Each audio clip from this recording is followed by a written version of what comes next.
अस्सलाम वालेकुम। मैं हूँ रोशनदीन दियावरी। नाजरीन, इज़राइली वज़ीर ख़ारजा ने हालिया दिनों एक न्यूज़ स्टेटमेंट में उन्होंने ये कहा है कि आइंदा चंद अरसे में या चंद माह में सऊदी अरेबिया इज़राइल को एक ममलिकत के तौर पर तस्लीम करेगा। नाज़रीन, आपको ये तो मालूम होगा कि मुस्लिम दुनिया, पाकिस्तान समेत मुस्लिम दुनिया के तमाम ममालिक जो है वो इज़राइल को आज़ाद रियासत नहीं मानते हैं, और ये मुसलमानों का मुतफ़िक़ा तौर पर ये फ़ैसला है या OIC के जितनी भी करारदातें रेज़ोल्यूशन है उसके मुताबिक भी कि वो इसराइल को एक काबिज़ मुल्क समझते हैं। इसराइल ने फ़लस्तीन के ऊपर कब्ज़ा करके ये रियासत बनाई। अब इसराइल के वज़ीर ख़ारजा इली कोहन के जानिब से ये जो बयानात आ रहे हैं गुज़िश्ता कई अरसों से इसराइल के जो ताल्लुकात मुख्तलिफ़ मुस्लिम ममालिक के साथ हैं, और अब जो उन्होंने हालिया स्टेटमेंट दी है जिसमें वो कहते हैं कि इसराइल को तस्लीम करेगी सऊदी अरेबिया सबसे पहले, उसके बाद 6-7 मज़ीद मुस्लिम ममालिक हैं जो इसराइल को तस्लीम करेंगे। नाज़रीन, आप अगर इन तस्लीम करने वाली ममालिक की अगर आप लिस्ट को ढूँढ लें या देखना चाहें तो आपको बड़ी आसानी होगी। इनमें जो सबसे ज़्यादा जिनका इसराइल के साथ ताल्लुक़ हैं या वो ममालिक जिनके इसराइल के साथ सबसे ज़्यादा अंडरस्टैंडिंग है, बिज़नेस पार्टनर है पुराने, उनमें तैयब अर्दगान के जो मुल्क है टर्की, वो सबसे ज़्यादा रिलेशन है, और मुमकिन तौर पर वो सबसे पहले सऊदी अरेबिया जब करेगी तो उसके बाद फौरी तौर पर वो करेंगे। उसके साथ ही UAE, कतर और ये जो मिडल ईस्ट के ये जो अरब ममालिक हैं जो अमेरिका के इशारों पर नाचते थे एक अरसे से,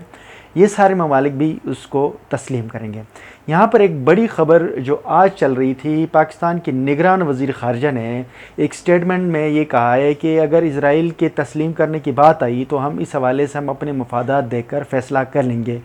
ये बात कहीं ना कहीं तो ये नज़र आती है कि पाकिस्तान जो है वो इसराइल को तस्लीम करने जा रहा है। इससे भी एक दफ़ा पहले 2005 में जनरल परवेज़ मुशर्रफ की दौर हुकूमत में वज़ीर ख़ारजा पाकिस्तान क़ुसूरी जो थे वो तुर्की में तैयब अर्दगान की सरपरस्ती में वहाँ पे इज़राइली वज़ीर ख़ारजा से उस वक़्त मुलाकात की थी, लेकिन उसके बाद कोई इस किस्म की कोई हिकमत अमली तय नहीं होती। ये ख़बरें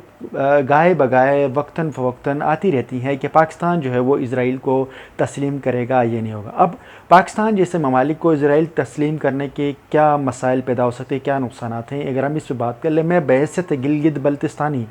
या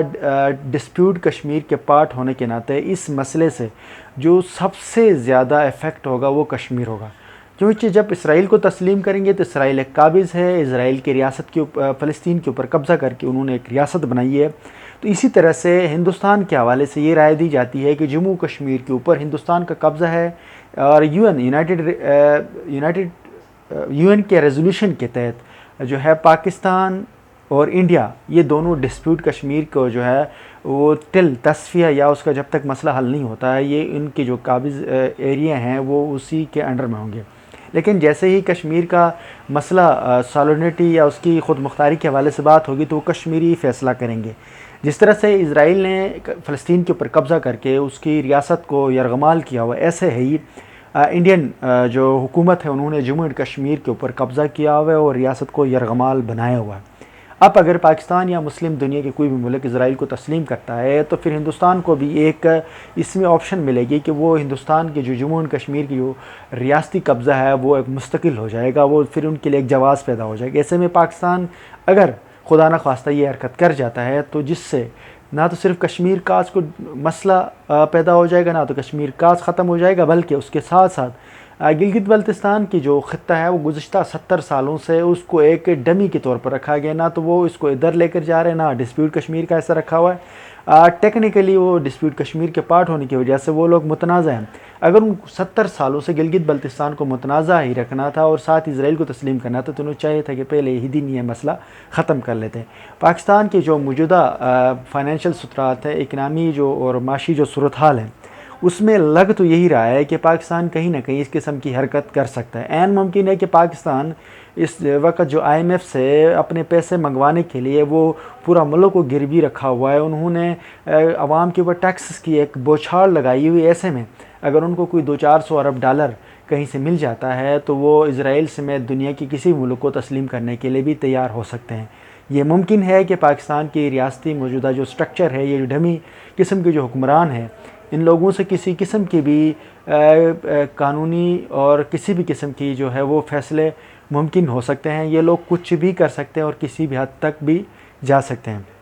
लेकिन इससे कश्मीर कास ख़त्म हो जाएगा, कश्मीर कास मुकम्मल तौर पर डिमॉलिश हो जाएगा। पाकिस्तान जो गुज़श्ता 70-75 सालों से कश्मीर डिस्प्यूट के जो मसले को लेकर यूएन के अंदर और डिफरेंट जगहों में जो चीखता चिल्लाता है, वो सारी की सारी उनकी मेहनत जो है वो ख़त्म हो जाएगी। नाज़रीन, ये एक बड़ा इंपॉर्टेंट इशू है, इसके ऊपर हमें नज़र रखनी चाहिए कि कैसे पाकिस्तान और ये दीगर मुस्लिम ममालिक हैं वो इसराइल को तस्लीम करते हैं। फिर उसके बाद ये जो उम्मा का चुरन बेचने वाले हरामखोर ममालिकों का फिर क्या होगा। नेक्स्ट